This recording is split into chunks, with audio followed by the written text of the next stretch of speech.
Hey guys, welcome to this video series on Flutter.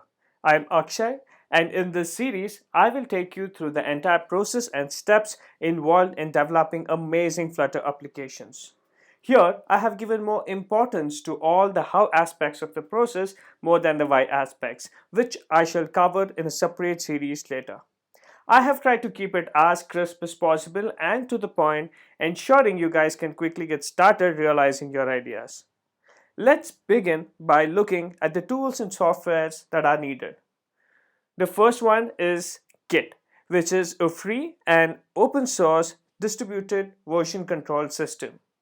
As you grow and have a team working on your application, it becomes extremely easy to collaborate and collectively develop the application if you're using Git.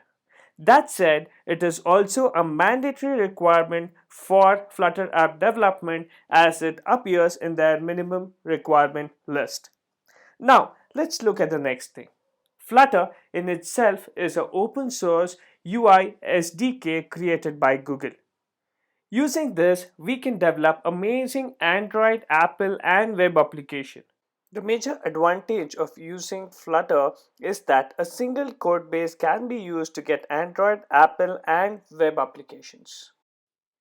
A more detailed discussion on Flutter advantages over its competitors shall be covered in a separate video later. Now, if you're planning to develop Android-based application, then Android Studio is a very handy and important software. With Android Studio's SDK and AVM tools, you can develop and test your Android applications in different virtual machines and SDK versions. Though Android Studio comes with a built-in IDE, which is amazing and can be used for developing Flutter apps, my personal favorite is Visual Studio Code. Visual Studio Code was developed by Microsoft and it is feature-rich. With a few additional plugins, it's a wonderful software for developing our Flutter applications. I shall be using Visual Studio Code for all the further videos. You can choose to use either Android Studio, Visual Studio Code, or any other IDE that you are comfortable with. Finally, let us look at the UI designing softwares.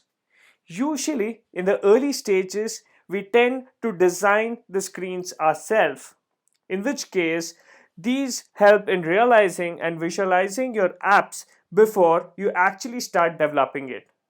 These softwares are feature rich and helps you design professional level screens.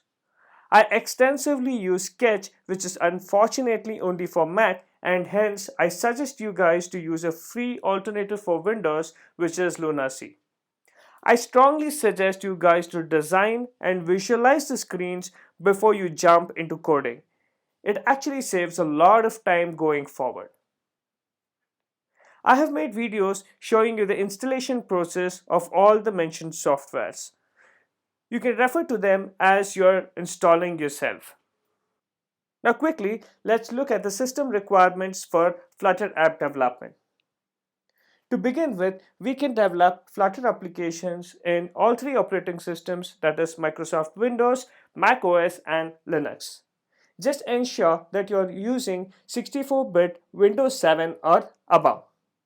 Coming to the RAM requirement, it is recommended that we use 8 GB RAM, but we have experimented with 4 GB RAM. It does work, it does compile, but it is a lot slower.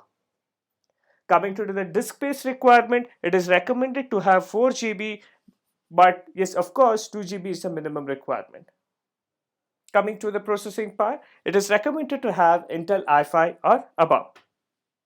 That's it for this video, guys. See you in the next video where we look at the installation process of all the different softwares. Thank you.